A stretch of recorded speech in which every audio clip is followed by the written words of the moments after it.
There we go. Sorry for the delay. There were technical problems with the computer and all sorts of other excuses, but here we go.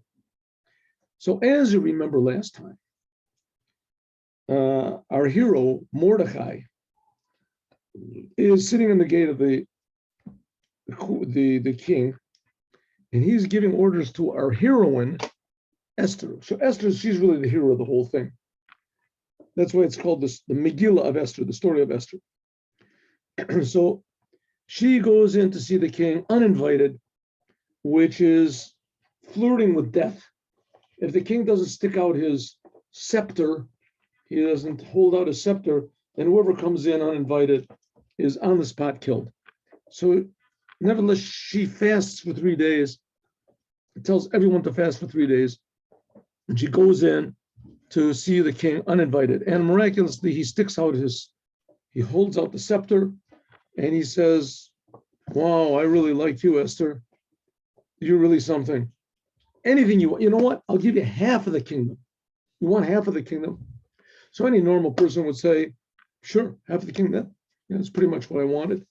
And the king will say, "So it will be." She didn't say, "No. What do I want? I want that you and Haman should come with me tomorrow, come to me tomorrow, and we're going to make a meal, a fast, a feast. I'm sorry. And we're going to make a feast. That's what I want." And Vayomer HaMelech, so the king said, "Maru et Haman, tell Haman to quick, hurry, lasot et devar Esther, and to do what Esther said. Vayavo HaMelech Haman, and Haman and the king went to the meal that Esther had prepared for them." Now, we talked about this yesterday. There were several reasons why Esther didn't just immediately say, "You want to give me half of my kingdom? Go and give me half of the kingdom. Just save the Jewish people. That's all. That's nowhere near half of your kingdom. Half of the kingdom means he has he's going to give her like 64 countries or something. He owns 127 countries. So he's going to give him, right, 64. So I got an easier deal. Just don't kill the Jews. That's pretty easy. That's much easier. But she doesn't. Why doesn't she do it? First of all, there's a lot of opinions about this. Why? One of the reasons they say is that she wanted the Jews to really be serious about this. If it was too, I'd say easy come, easy go. If the Jews just got forgiven immediately, so then they might not really take it seriously. Number two, she wanted to invite Haman to the meal because then the Jews would say, maybe we really don't have anybody to trust. We thought that maybe Mordechai and Esther, they were our friends, and now we see she's inviting Haman to the meal. What's that?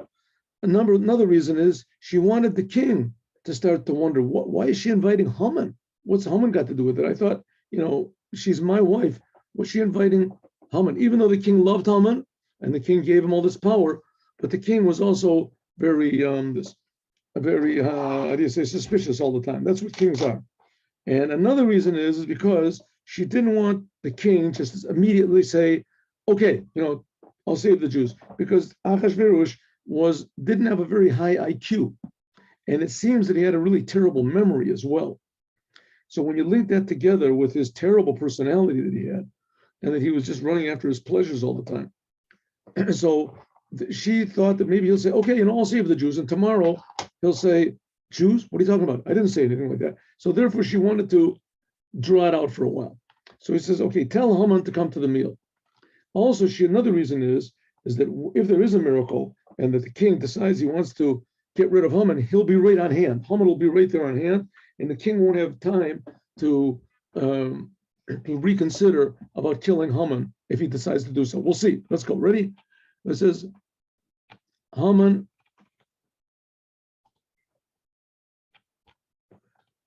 The king said to Esther at the meal. Now they already reached the meal, right?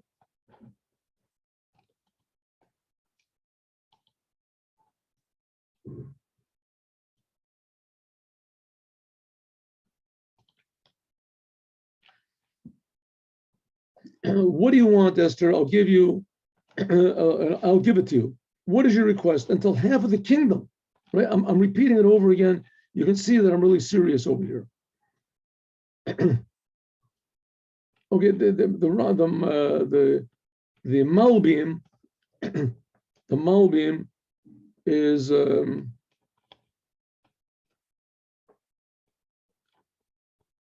explains like this, that all of the different commentators, they have different opinions about what's going on here. What did exactly she want? What is it, the request? The important thing is, Anirza el Shoel Tikra Bakasha says that a person that wants a request, so it's called a bakasha, a request. For instance, a person that wants $1,000 in order to buy with them a piece of land. So the $1,000 or the 1,000 pieces of gold, that'll be a sha'ala, that'll be his request. But the sada is the bakasha. The sada is the thing that he's requesting. And that's what he said. What is your sha'ala? What do you want? And what is the thing that I should actually give you? So he's saying to her, this is not two different things. It's one thing. Whatever you ask, that's what you're going to get. Namely, and what did she say? I want you and Haman to come to the meal. He says, that's all I want. That's all I want. That's what she said. Okay, let's just go further.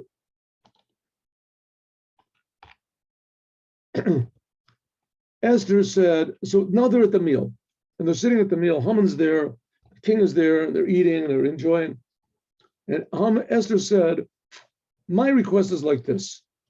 What is my request? What do I want? Says, if I find favor in the eyes of the king, and if I'm the king, it's good to give what I ask and to fulfill my request, then the king and Haman should come to the meal that I'm going to make for them tomorrow. And if you come tomorrow, then I'm going to do whatever the king wants. And what does the king want?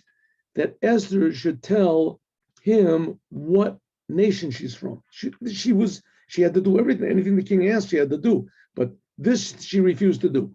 Only one thing she refused to the king is to tell the king what exactly he wants. What does he want? So the Malbim says like this. It means to say that there's two conditions. Number one, it has to be, she said, what did he say? That if I find favor in the king's eyes, number one, then it'll be a good thing. And number two, that what is going to be good in front of the king, that it's not against your will. Because what is against your will, says Esther, I'm never going to ask a thing like that. Because I don't want that you should ever change your mind because of what I want. In other words, I want only for your good. Then the king is going to come to the second meal, and then she said they're going to do whatever the king wants. Because she's saying, I'm going to request something from you, king, that's for your own good. You're going to enjoy it. Right? This is what you really want.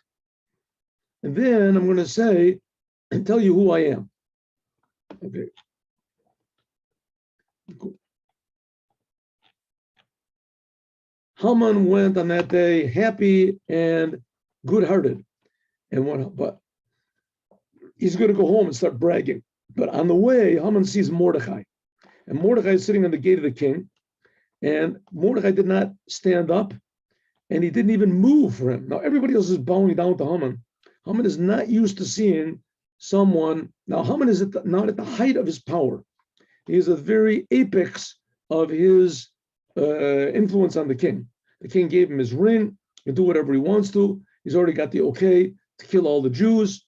And he's invited to the king's meal together with the queen. Everything is going his way except for one thing. All the Jews are bowing down to him. Everybody's completely negated to him. Only one person is standing in his way, and that is Mordechai. And Mordechai has absolutely no power whatsoever. He could kill Mordechai in one instant. As soon as he sees Mordechai, he gets filled with anger.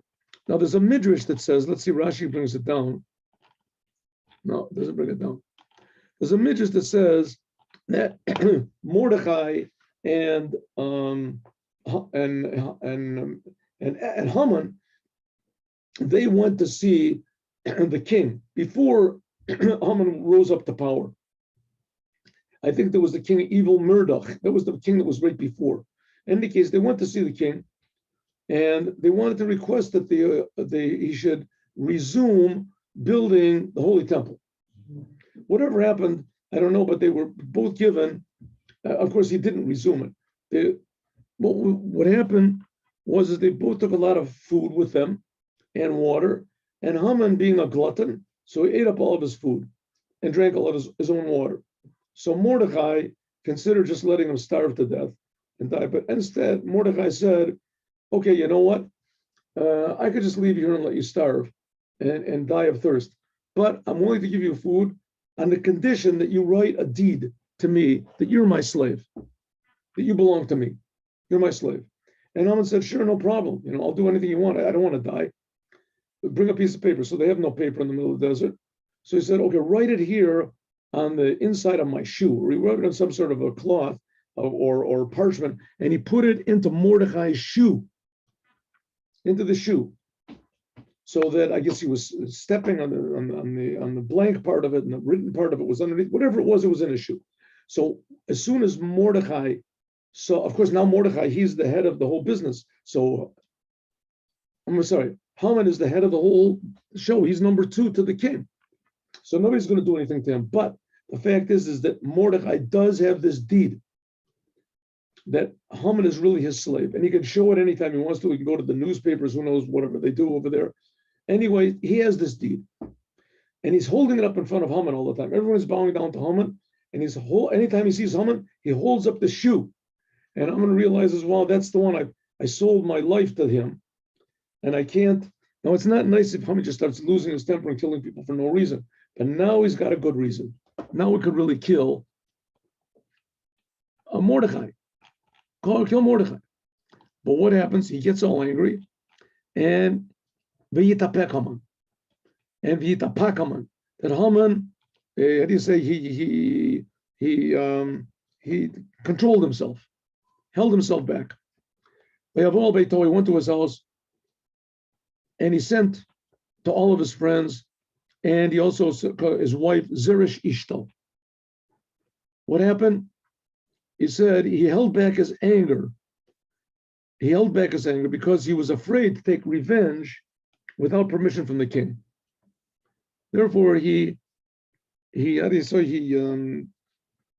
a word for it in English. I can't remember what the word is. Anyway, he held himself back. I'll think of it. What the word is.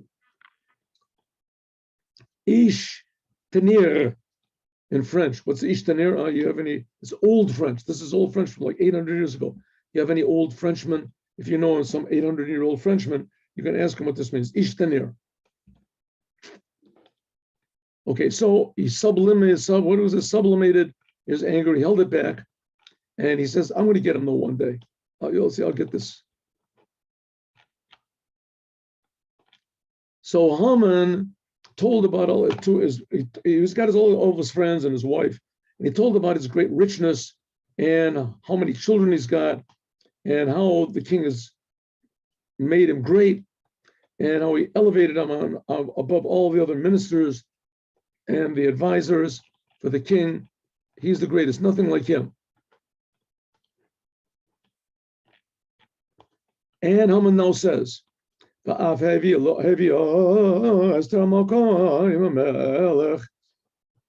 said, Esther, the queen, didn't bring anyone with the king to this meal that she's making except for me. That's what was today. He's coming back from the meal. And also tomorrow, I'm also called to be with her and the king alone.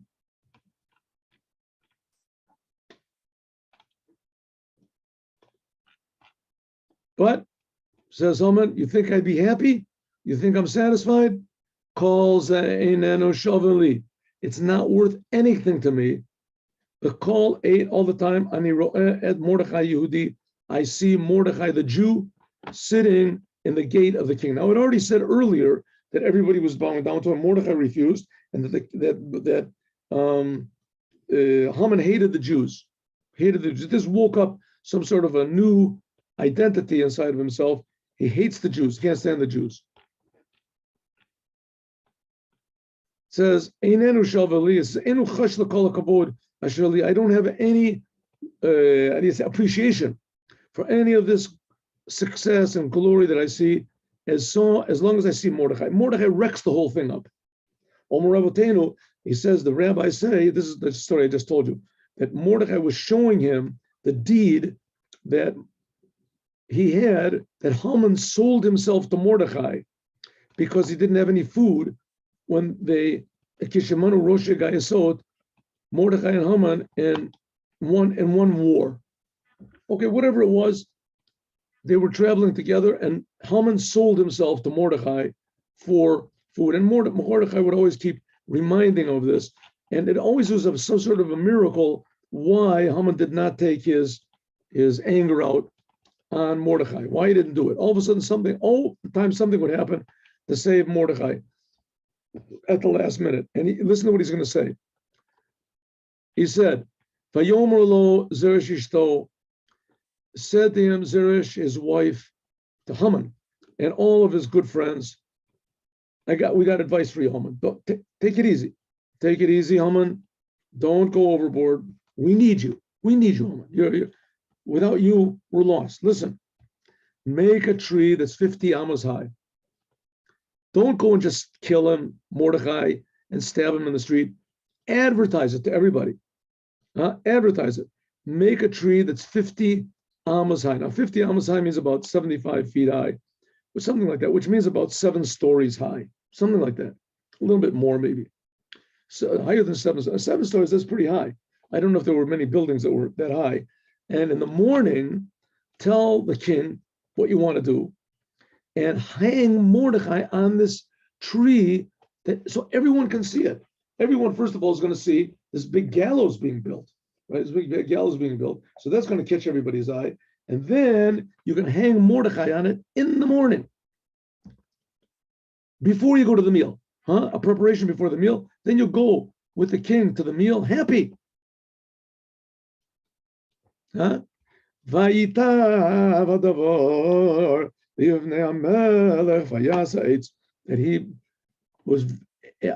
loved the idea.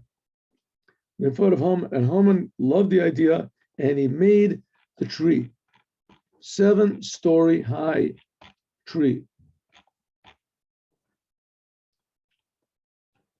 Right, that's the end of this chapter. Okay, things are looking pretty bad for the Jews. Only one ray of help is Esther. Okay, now I think I have this, I know how this thing works, so let's see if this works. No, it didn't work. Last time I did it, okay, I got another plan over here. Here we go. Oh, there it is, see? There it is. Yes. See, experience pays off. All right. I hope everybody can see this, but if not, let's just go like this. 1 second. Let's go here. Make it smaller. Go over here. And let us share. Oh, this should be visible to everybody.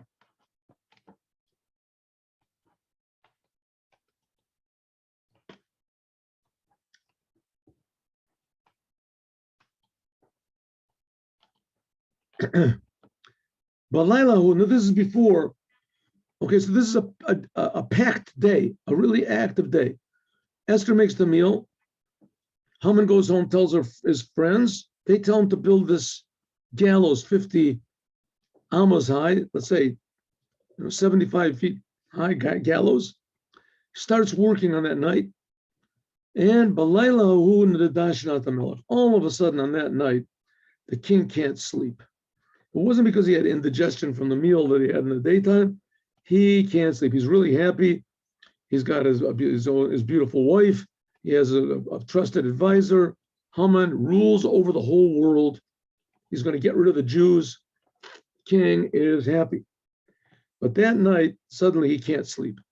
Why can't he sleep? Now, there's other opinions that say he can't sleep because he's starting to think, well, look at Rashi. He's starting to think to himself, why in the world did Esther invite Haman? I can't figure it out. The king is trying to figure it out. What in the world has she got to do with this Haman? I mean, she's my wife. What's she inviting this guy for? Anyway, so he can't sleep. And he said, in those days, they didn't have sleeping pills or, hypnotism or something like that. So he said, no television, right? What could he do? Internet. So he said, you know what? Bring me my diary, Sefer Zichronot, my book of chronicles that I wrote, Divrei Yamim, the history of the days, whatever is my same thing. And you nikrim before the God. Let them be read before me. Right? You bring a servant and have him read out to me what is written there. Of course, I mean, there's a lot to be read there. He figured somebody will read it to him, and he'll get bored and he'll go to sleep. It says the king couldn't sleep that night. Nace, it was a big miracle. Yeshomim, some people say, Samat Libo Azdamana. Some people say it wasn't a miracle, that all of a sudden he started worrying, why did Esther invite Haman? Haman. Now the king is starting, maybe Esther put her eyes on Haman. Maybe she likes Haman. And maybe also both of them together will put their eyes on him, on the king, and they'll kill him. Right? Lavi Sefer Zichronot. So the king said, bring the book of history of the whatever is the notes from my life. Right? Derech HaMalachim, it's the way of the kings that when their sleep is they can't go to sleep, they say, bring me somebody to tell me all sorts of stories and mashalim and all sorts of parables and things until they get bored and they go to sleep. But rabbis say that what happened was that he put his heart on Haman and Esther, and he said, if they're really making some sort of a plan against me, someone must know about it. Someone must know about it. Someone that's my trusted friend. Yagaleli, and he'll tell me. And then he went back and he thought, listen, maybe someone once did do me a favor and I didn't repay him. And that's why people are sort of keeping away from me. They don't want to, because I don't repay people. And then people, they're not worried about me. They don't care about me because somebody helped me once and I didn't repay him. I didn't even say thank you. And therefore, people they're refraining from helping me. And they said, what should I risk myself and tell the king? It's not going to help anyway. So therefore he said, bring me the daily, news from what I wrote every single day. Let's see, maybe there's somebody that I owe something to. I owe something, I didn't pay him back. So they brought Vayimotzei Katsuv. One second. Yeah. Vayimotzei Katsuv. So they brought it and was read. They say that it was the angel Gabriel. We'll see. They say that his advisor was a good friend or a son of Haman, one of the Haman's sons, and he tried not to read from this part, but the angel Gabriel or whatever kept turning the page, and it was found that it was written, Asher Higid Mordechai, that Mordechai was the one that informed on these two assassins, Bigtana Baterish, two of the advisors of the king, two of the helpers of the king, and they're the protectors of the treasury, and they wanted to kill King Ahasuerus. Wanted to kill Ahasuerus. There it is. It's written there clearly. And the king said, "Oh, what was repaid glory or greatness to Mordecai that he saved my life? I mean, the man saved my life. I don't remember repaying him. What did he get? Maybe my memory, just like I forgot Mordecai, maybe I'm forgetting how I paid him." And the servants of the king said, Mishartav, the young men that were serving the king, Lo nasayim davar, you never repaid him at all. You just took it for granted that, people are supposed to save the king.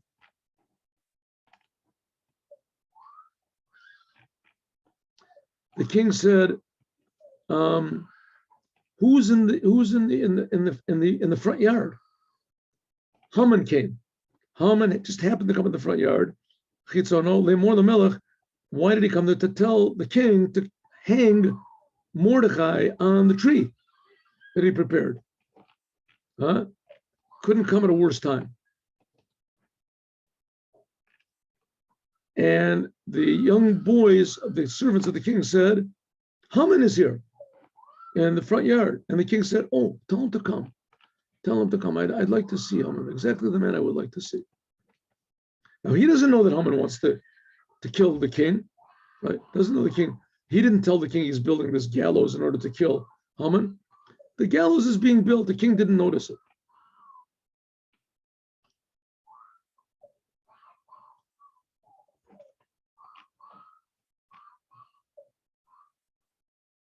Vayavo Haman, and Haman came. Vayomer lo melech, and the king said, Ma lasod be'isha asher hamelech hafetz biyakaro? What should be done with a person that the king wants to give him a present, glory, to glorify him? Haman, of course, thought in his heart, wow, this is amazing luck. I thought I couldn't get any higher and greater, and here it is. I'm getting the whole jackpot over here. Vayomer Haman said in his heart,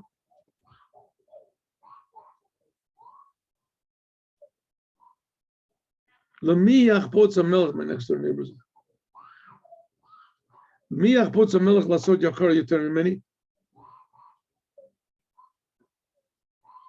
Who would the king want to give glory more than me?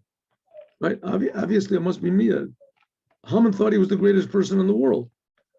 If the king wants to do honor to somebody, it's probably to me. Vayomer Haman, the king Haman said to the king, a person that the king wants to give him honor, glory, let him take the garment of the king that the king puts on, and the horse that the king rides on, and put the crown of the king on his head.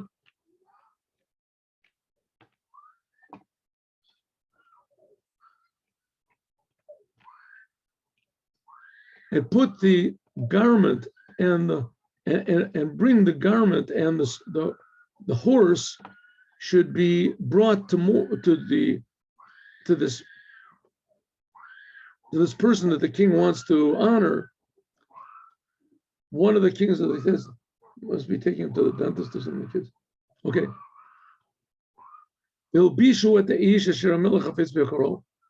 You should put these clothes on the person that the king wants to honor.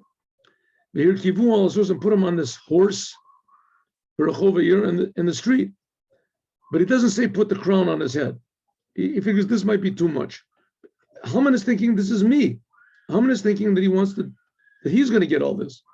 But and he should have someone walk before this man the king wants to honor, and the person should yell out,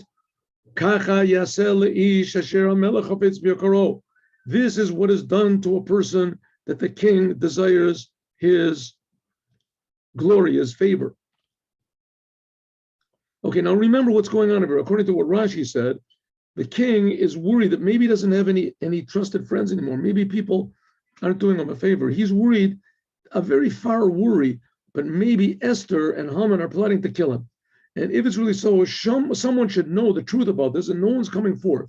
So the king said, maybe the reason is because I just don't have any friends. Maybe someone did me a favor, and I never repaid him. So now all of a sudden the king finds someone who did him a favor, Mordecai, and the king never repaid him. So he said, I'm going to repay him big, and everyone's going to know about it. He's going to be taken through the streets on my horse, and someone's going to be calling in front of him. This is what the king does to anyone who favors him. Now, Haman thinks the king is talking about him. Haman thinks that the king just loves him so much that he's willing to relinquish his own horse and his own cloak just to put it on Haman. So Haman is just really overjoyed. Not only that, his wife already told him that, kill Mordecai. Now is your time. Your luck is shining today. Rashi says that Haman said, put the garment and give him the garment and the horse to this person you want to give glory. But it says the keter lo zizkir. But Haman didn't dare mention putting the crown on his head because he saw that the eyes of the king, there was something wrong going on over there. And he said, Shidnu aketer barosh adam, the crown, if you would mention putting the crown on somebody's head, the king might say, so you want me to give up my crown, huh? So he didn't mention the crown. Okay, now Haman thinks in the next second, the king is going to say, congratulations, Haman, you are the man. I really like you. You're my man. Omer Melech, the king, says to Haman, my hair, quickly, kachat alavush, take the garment. And Haman is saying, yes, yes, yes. And the horse, yes, yes, like you said. Well, also Cain, and do it all this to Mordechai Yehudi, Mordechai the Jew, Hayoshev, that is sitting Bishar HaMelech, in the gate of the king. Al tapel davar, let nothing be lacking, mikol asher dibarta, from whatever you said.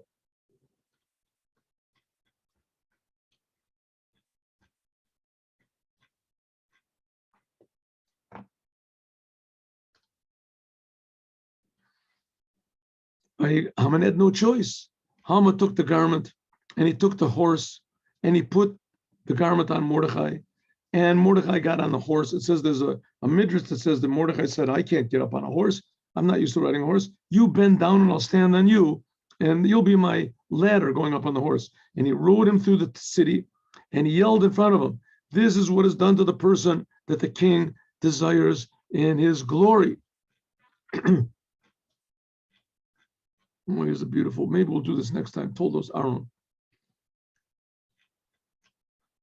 It says there's a midrash that his daughter, Haman's daughter, had these sons, 10 sons, but one daughter is she was really happy. She saw here somebody's being led through the streets, and someone's saying, this is what the king does to someone who he honors. She figured the one sitting on the horse was her father, and the one pulling him was Mordechai. So she threw a big bucket of manure.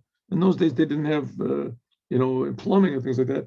Threw a big bucket of something, anyway, some nasty substance on who she thought was Mordechai, the one leading the horse, the despised Jew.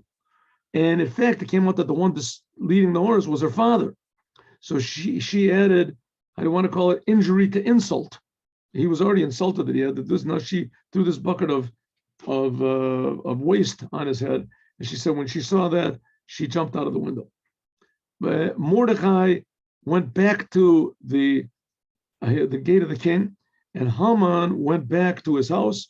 Now he is really mourning and with a bowed down head. Said Mordechai went back.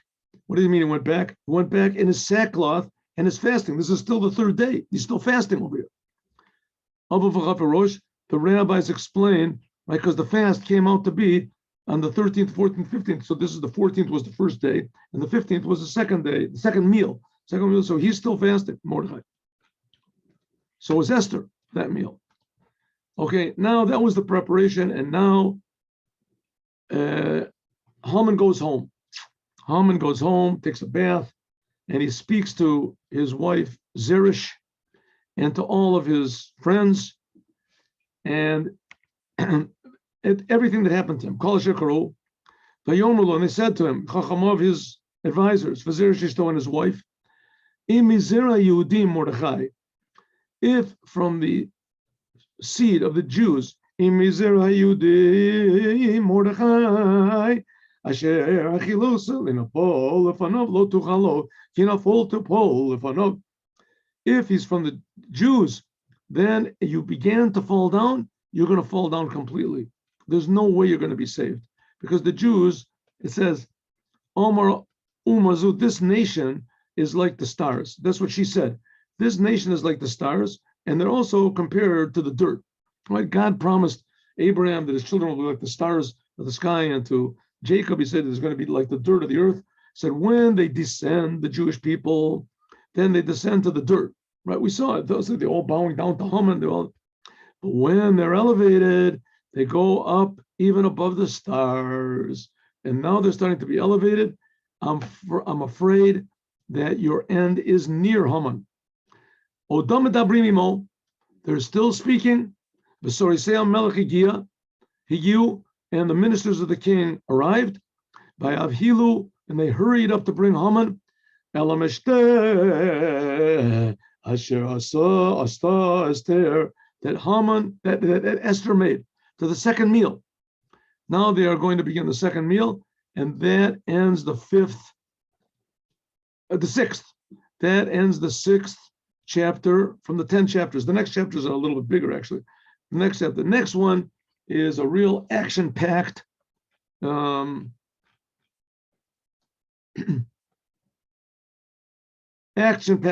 chapter. Everything just gets turned around, and there's also intrigues going on over here.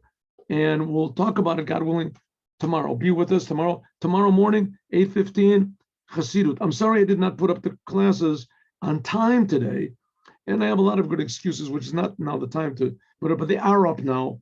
The Torah Or class and the Devar Malchut class is up, and now this class is going to be up also. God bless you all. Have a good day with Mashiach now.